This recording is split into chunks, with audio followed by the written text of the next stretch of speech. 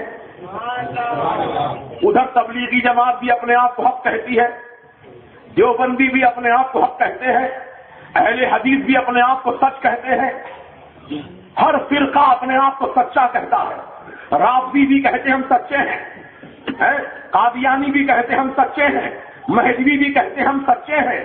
ہر فرقہ اسلام کے نام پر جو بنا ہے آج، ہر فرقے کا یہی دعویٰ ہے کہ ہم سچے ہیں، ہم سچے ہیں، ہم سچے ہیں، باقی سب جھوٹے ہیں۔ تو پھر یہ سچائی کیسے ثابت ہو؟ کیسے ثابت ہو؟ تو ہم مناظرے کیے، مباحثے بھی کیے، مسئلہ حل نہیں ہوا، جو جیسا مسئلہ تھا ویسے ہی موجود ہے، اختلافات ویسے ہی موجود ہیں، نوجوان نسل بھٹک رہی ہے، ادھر بھی جاتی ہے تو اللہ رسول کی بات سنتی ہے، ادھر بھی آتی ہے تو اللہ رسول کی بات سنتی ہے، وہاں بھی جاتے ہیں تو قرآن حدیث، یہاں بھی آتے ہیں تو قرآن حدیث۔ جب سب قرآن حدیث پڑھ رہے ہیں تو پھر یہ حق معاملہ کیا ہے؟ کون سچائی پر ہے، کون غلطی پر ہے، کیسے فیصلہ کیا جائے؟ کیسے فیصلہ کریں گے آپ بتائیے؟ کون سا پیمانہ ہے آپ کے پاس تولنے کے لیے، حق اور باطل کو ثابت کرنے کے لیے؟ کیسے آپ ثابت کریں گے؟ بہت مشکل مسئلہ ہے نا، یہ بہت مشکل ہے۔ امام حسین بھی نماز پڑھ رہے تھے اپنی الگ جماعت کر کے، اور یزیدی بھی اپنی نماز پڑھ رہے تھے الگ جماعت کر کے۔ یزیدی سمجھ رہے تھے کہ ہم حق پر ہیں، اور حسین عالی مقام اپنے آپ کو حق سمجھ رہے ہیں۔ بولو حق کا حق ہے؟ دونوں اپنے اپنے موقف پر اڑے ہیں۔ فیصلہ کیسے ہو؟ آج ہمارے ہاتھ میں بھی قرآن حدیث ہے، اور دیوبندی وہابی کے ہاتھ میں بھی قرآن حدیث ہے۔ کیسے فیصلہ ہو کون سچا ہے کون جھوٹا ہے؟ تو قرآن حدیث دیکھو گے، صرف قرآن حدیث مت دیکھنا، قرآن حدیث دیکھنے کے ساتھ ساتھ ہاتھ دیکھنا، کس کا ہاتھ ہے، کس کے ہاتھ میں حدیث ہے، کس کے ہاتھ میں قرآن ہے، حسینی ہے کہ یزیدی؟ حسینی کے ہاتھ میں اگر قرآن ہے، حسینی کے ہاتھ میں اگر حدیث رسول ہے تو وہ سچا، اور یزیدی نابکار کے ہاتھ میں اگر قرآن حدیث ہے تو جھوٹا۔ لیکن اب یہ پھر فیصلہ کرنا مشکل ہو گیا کہ حسینی کون ہے یزیدی کون ہے۔ سب اپنے آپ کو حسینی بول رہے ہیں، محمد علی حسینی بھی اپنے آپ کو محمد علی حسینی بول رہا۔ کتاب لکھا اور رسول پاک کی شان میں شہیدوں کی شان میں توہین لکھا۔ اس کتاب میں لکھا ہے کہ کوئی شہید زندہ نہیں ہے، سب مر کے مٹی میں مل گئے۔ یقین نہیں آتا تو کسی شہید کی قبر کھود کر دیکھو۔ یہ کون لکھ رہا؟ محمد علی حسینی لکھ رہا۔ یعنی محمد علی حسینی کا نام دیکھو کتنا اچھا نام ہے، معلوم ہوتا ہے کہ پکا سنی ہے، نام سے معلوم ہوتا پکا حسین کا جانے والا ہے، لیکن وہ اندر سے نام کو حسینی رکھا ہے لیکن یزیدی کردار ادا کر رہا ہے۔ تو اب کیسے فیصلہ کریں گے آپ سچا حسینی کون ہے اور ڈپلیکیٹ کیسے معلوم کریں گے آپ؟ پھر مشکل مسئلہ آ گیا۔ تب اس کے لیے مباہلہ ہے۔ مباہلہ کسے کہتے ہیں؟ کہ دونوں فریق آمنے سامنے آئے اور اللہ کی بارگاہ میں عرض کریں کہ مولا جو حق پر ہے اس کو تو ثابت قدم رکھ، اور جو جھوٹا ہے اس کو اپنی لعنت میں گرفتار کر، اس کو لعنتی بنا دے۔ تو اسی وقت اللہ تعالی کی طرف سے غضب نازل ہوتا ہے جھوٹوں پر، اور جھوٹے ہلاک و برباد ہو جاتے ہیں۔ یہ مباہلے کا وضاحت کہ رسول پاک علیہ السلام کی رسالت کو ماننے سے نجران کے عیسائی انکار کر رہے تھے۔ ہم نہیں مانتے آپ کو نبی رسول۔ کہا دیکھو میں اللہ کا نبی ہوں، میں رسول ہوں، قرآن کی آیت مجھ پر نازل ہوئی ہے، لیکن وہ سب باتوں سے انکار کرتے تھے۔ تو آخر کار رب تعالیٰ نے حکم فرمایا فَقُلْ تَعَالَوْا نَدْعُ أَبْنَاءَنَا وَأَبْنَاءَكُمْ وَنِسَاءَنَا وَنِسَاءَكُمْ وَأَنفُسَنَا وَأَنفُسَكُمْ ثُمَّ نَبْتَهِلْ فَنَجْعَلْ لَعْنَةَ اللَّهِ عَلَى الْكَاذِبِينَ۔ سبحان اللہ سبحان اللہ۔ قرآن کریم میں اللہ نے آیت نازل فرما دیا کہ محبوب فَقُلْ تَعَالَوْا نَدْعُ أَبْنَاءَنَا وَأَبْنَاءَكُمْ، بلاؤ نجران کے عیسائیوں سے، عیسائیوں کو کہہ دو کہ لاؤ اپنے بال بچوں کو بلا کر تم بھی آؤ اور ہم بھی اپنے بال بچوں کو لے کر آتے ہیں۔ سرکار مدینہ صلی اللہ علیہ وسلم پر جب حکم آیا اللہ کا تو آپ نے نجران کے عیسائیوں کو پیغام بھجوا دیا کہ تم بھی اپنی عورتوں کو اور بچوں کو لے کر آؤ اور میں بھی اپنے گھر والوں کو لے کر آتا ہوں، پھر کھڑے رہ کر دعا کریں گے، جو سچا ہوگا وہ ثابت قدم رہے گا اور جو جھوٹا ہوگا اللہ کے عذاب میں گرفتار ہو جائے گا۔ تو رسول پاک نے مباہلے کے لیے کس کو انتخاب کیا؟ سب سے پہلے فرمایا علی، چلو میرے ساتھ، مولا علی کا انتخاب ہوا۔ پھر فرمایا شہزادی سے اپنی، اے بیٹی فاطمہ تم بھی چلو، اور فرمایا حسن اور حسین کو بھی ساتھ لے لو۔ اس وقت امام حسن رضی اللہ عنہ کی عمر اتنی بڑی تھی کہ آپ پیدل چل سکتے تھے، اور امام حسین اس عمر میں تھے کہ جن کی عمر صرف 6 مہینے کی تھی. تو امام حسین رضی اللہ عنہ کو ساتھ لے جانے کا مسئلہ جب آیا تو سیدہ فاطمہ زہرا نے عرض کیا حضور حسن کو تو ساتھ لے لیں گے لیکن حسین ابھی جھولے میں جھول رہے ہیں، ان کا کیا کام ہے؟ تو آقا نے فرمایا بیٹی فاطمہ لاؤ میری گودی میں دو، میں لے کر چلوں گا حسین کو.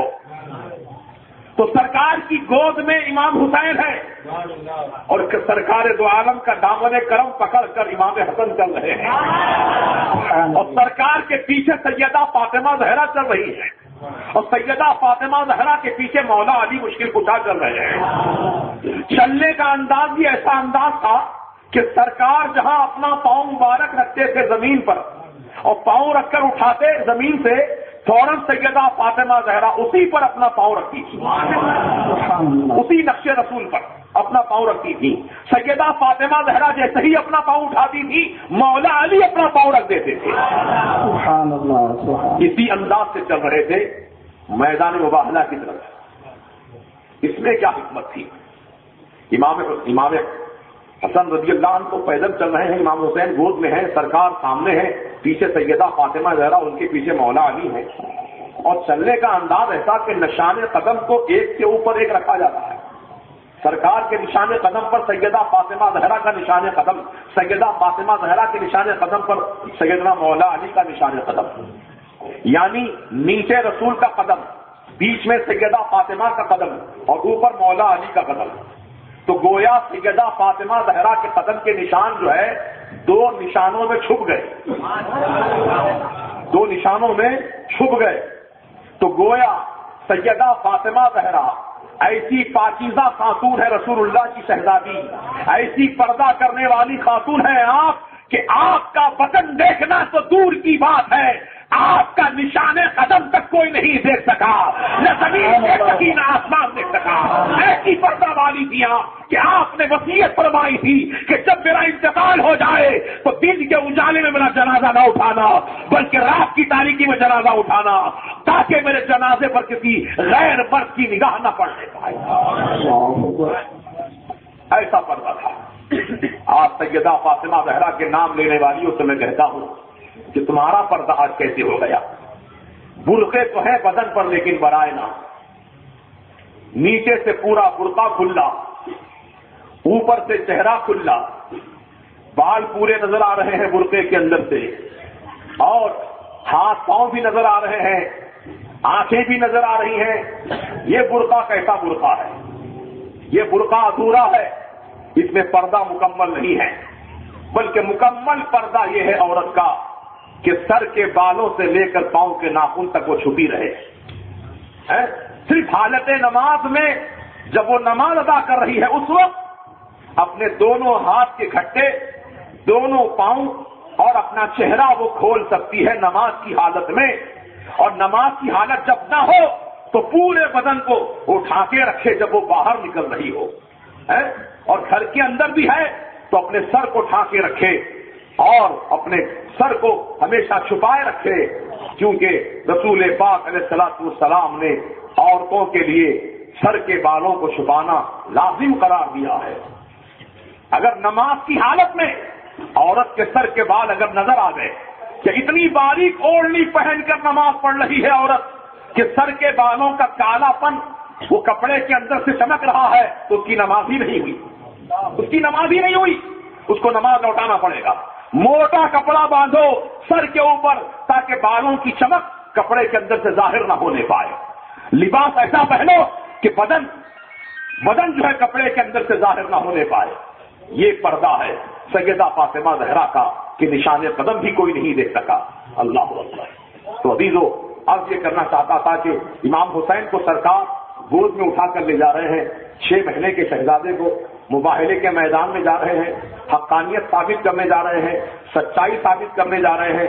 تو یہ معاملہ یہ ہے کہ جب سرکار وہاں پہنچ گئے اور ادھر سے نجران کے عیسائی لوگ بھی اپنے بال بچوں کو لے کر آ گئے، جب دیکھا رسول پاک کا چہرہ، جب دیکھا امام حسین کا شگفتہ چہرہ، جب دیکھا حسن مشتبہ کا لڑکپن، جب دیکھا سیدنا مولا علی کا نورانی چہرہ، تو نجران کے عیسائی آپس میں ایک دوسرے کے کانا پھوسی کرنے لگے کہ دیکھو یہ کتنے چہرے چمکدار چہرے ہیں، کتنے روشن چہرے ہیں، یہ جھوٹے لوگوں کے چہرے ایسے چمکدار نہیں ہو سکتے، جھوٹے لوگوں کے چہرے ایسے چمکدار نہیں ہو سکتے، یہ سچے لوگ ہیں، لہذا اگر یہ بددعا کر دیں گے مباہلے کے لیے تو پھر روئے زمین پر عیسائی نام کا کوئی آدمی باقی نہیں رہے گا، بغیر مباہلہ کیے کہ یہاں سے بھاگ چلو، سلامتی ہماری اسی میں ہے۔ چنانچہ وہ لوگ آپس میں مشورہ کر کے بغیر مباہلہ کیے کہ وہاں سے بھاگ گئے، اور اللہ تعالیٰ نے حق ثابت فرما دیا کہ حق کیا ہے، حق ثابت فرما دیا حق کیا ہے۔ تو اب یہاں واقعہ میں نے اس لیے پیش کیا کہ سرکار اسلام کی سچائی کو ثابت کرنے کے لیے اپنی گود میں 6 مہینے کے حسین کو لے کر جا رہے ہیں۔ کیا مطلب ہے لے جانے کا؟ تو گویا رسول پاک اپنے نواز حسین کو یہ تربیت دے رہے ہیں کہ بیٹے حسین، ایک وقت ایسا آئے گا، میرے دنیا سے پردہ کرنے کے بعد ایک وقت ایسا آئے گا کہ تمہاری گود میں بھی 6 مہینے کا علی اصغر ہوگا، اور اسلام کی حقانیت کو ثابت کرنے کے لیے، اسلام کی حفاظت کے لیے میدان جنگ میں جانا پڑا تو 6 مہینے کے بچے کو لے کر چلے جانا، یہ خیال نہ کرنا کہ 6 مہینے کا بچے کا وہاں کیا کام ہے۔ اور ہوا بھی ویسے ہی کہ جب میرے امام حسین کربلا کی دھرتی پر پہنچے تو امام حسین کے شہزادے، سب سے چھوٹے شہزادے جن کا نام سیدنا علی اصغر رضی اللہ تعالیٰ عنہ ہے، ان کی عمر شریف صرف 6 مہینے کی تھی، 6 مہینے کی عمر تھی۔ اللہ اکبر۔ حضرت علی اکبر جو بڑے شہزادے تھے 18 سال کے تھے، حضرت امام قاسم رضی اللہ تعالیٰ عنہ 17 سال کے تھے۔ ایسے نوجوان بچے جو بھبکتے ہوئے تھے، ابھرتے ہوئے نوجوانی کا عالم تھا، ایسے نوجوانی کے عالم میں امام حسین نے اپنے پورے خانوادے کو اسلام کی سچائی اور حقانیت کے لیے ثابت، اسلام کی سربلندی کے لیے آپ نے میدان کربلا میں قربان گاہ میں پیش کر دیا، اور یہ کہ بات کی گئے سب قربان ہوتے چلے گئے۔ جب علی اکبر رضی اللہ تعالیٰ عنہ گھوڑے پر سوار ہو کر ہاتھ میں شمشیر برہنہ لے کر جب یزیدیوں کے مقابل تشریف لائے تو یزیدیوں کی فوج پر سناٹا چھا گیا، سناٹا چھا گیا، کیونکہ سیدنا علی اکبر کی جوانی، 18 سالہ جوانی اور چہرہ مبشرہ دیکھ کر دنگ رہ گئے یزیدی کہ ان کو دیکھ کر رسول اللہ کا چہرہ یاد آ گیا۔ سبحان اللہ، سبحان اللہ۔ تو آپس میں یزیدی فوجی پوچھنے لگے یہ کون ہے شہزادہ، یہ کون شہزادہ ہے؟ تو کسی نے کہا یہ حسین کے بڑے شہزادے ہیں جن کا نام علی اکبر ہے۔ تو کہا ارے ان کو دیکھنے سے تو رسول کا چہرہ یاد آ رہا ہے۔ اللہ اکبر۔ لیکن ظالموں نے رسول کا چہرے کو تو یاد کر لیا لیکن اس چہرے کا احترام ملحوظ نہیں رکھا۔ علی اکبر رضی اللہ تعالیٰ عنہ کھڑے ہیں، سامنے ہزاروں کی تعداد ہے، تنہا علی اکبر ہاتھ میں شمشیر برہنہ لے کر کھڑے ہیں۔ جب دیکھا کہ کوئی مقابلے کے لیے نہیں آ رہا ہے تو آپ نے آواز لگائی، حل من مبارز، حل من مبارز، ہے کوئی مجھ سے مقابلہ کرنے والا، ہے کوئی مجھ سے مقابلہ کرنے والا، آؤ میرے سامنے۔ تو ارزق نام کا ایک پہلوان تھا، بڑا مشہور شام کے رہنے والا پہلوان تھا، ملک شام سیریا کا بہت مشہور پہلوان تھا۔ 100 نوجوانوں کی طاقت تھی اس کے بدن میں، 100 نوجوانوں کی، کیونکہ قلعے کا دروازہ جو 100 نوجوان مل کر کھولتے بند کرتے تھے وہ ارزق نام کا پہلوان اکیلا کھول لیتا تھا، اتنا طاقتور تھا۔ تو اس کو ابن زیاد نے کہا، ابن زیاد کیا دیکھتا ہے، یہ نوجوان کے مقابلے کے لیے آگے بڑھ، کیوں آگے نہیں بڑھتا؟ تو ارزق نام کے پہلوان نے کہا یہ چھوٹے سے بچے سے میں کیا مقابلہ کروں، میں تو نامی گرامی پہلوان ہوں ملک شام کا، میرے 4 بچے بھی اس فوج میں ہیں، میں چھوٹے بیٹے کو دیکھتا ہوں اس کے مقابلے میں اس کا یہ کام کر دے گا۔ چنانچہ ارزق نے تکبرانہ لب و لہجہ اختیار کرتے ہوئے اپنے چھوٹے بیٹے کو بلایا جو بھی بڑا بہادر جنگجو تھا، بلا کر کہا جا بیٹے اس نوجوان سے مقابلہ کر۔ وہ ارزق کا بیٹا آیا سینہ تان کر تکبرانہ چال چلتے ہوئے، لیکن سیدنا مولا علی کے شیر سیدنا علی اکبر رضی اللہ تعالی عنہ نے ایک جھٹکے میں اس کی گردن کو الگ کر دیا۔ دنیا دیکھتی رہ گئی کدھر سے تلوار چلی اور کیسے سر کٹ گیا۔ اتنی پھرتی تھی علی اکبر کی تلوار میں بجلی کی طرح کون رہی تھی. دوسرا بیٹا آیا, اس کو بھی آپ نے فنار کیا. تیسرا آیا, اس کو بھی فنار کیا. چوتھا آیا, اس کو بھی فنار کیا. یعنی چاروں بیٹوں کو اس کے باپ کی نگاہوں کے سامنے قتل کر دیا علی اکبر رضی اللہ تعالیٰ عنہ نے. تو باپ کو غصہ آیا. میں تو سمجھا تھا کہ میرا چھوٹا بیٹا ہی اس سے مقابلہ پورا کر لے گا, لیکن یہ تو میرے چاروں بیٹوں کو قتل کر دیا ہے. اب تو میں کسی قیمت پہ علی اکبر کو نہیں چھوڑوں گا. چنانچہ وہ نیزہ لہراتا ہوا ہوا میں گھوڑے پر سوار ہو کر سیدنا علی اکبر کے سامنے آیا اور نیزہ پھینک کر مارنا چاہتا تھا. تو علی اکبر نے کہا, اے ارزق ٹھہر جا, تو میں سنا ہوں کہ بڑا چمدو سپاہی ہے, بڑا بہادر سپاہی ہے. ارے کمبخت, تجھے گھوڑے کی زین کسنا بھی نہیں آتا؟ دیکھ تو صحیح ذرا جھک کر, زین کا تو نے تسمہ ہی نہیں باندھا ہے اور مقابلے کے لیے آ گیا. جیسے ہی وہ اپنے گھوڑے کی زین کا تسمہ دیکھنے کے لیے نیچے اس طرح جھکا تو سیدنا علی اکبر نے موقع کی نزاکت کو محسوس کرتے ہوئے آپ نے اس کا بھالا اس کے ہاتھ میں سے چھین کر اسی کی کمر میں ایسا بھالا مارا کہ بھالے کے ساتھ وہ زمین پر زمین دوست ہو گیا.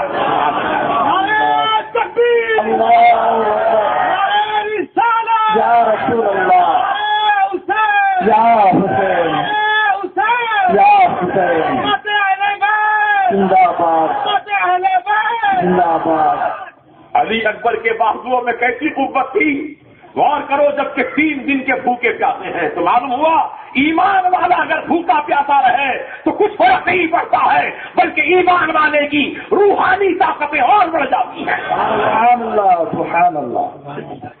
3 دن کی بھوک و پیاس کے باوجود جب یہ عالم ہے طاقتوں کا, تو اسی لیے تو ابن زیاد اور ابن سعد وغیرہ جو یزیدی فوج کے سپہ سالار سے بار بار اعلان کرتے تھے کہ دیکھو ان کو نہر فرات کی طرف مت جانے دو, نہر فرات کی طرف جانے سے روکو, کیونکہ اگر یہ تھوڑا سا بھی پانی پی لیں گے تو تمہارا کوئی آدمی زندہ نہیں بچے گا, سب کو مار ڈالیں گے.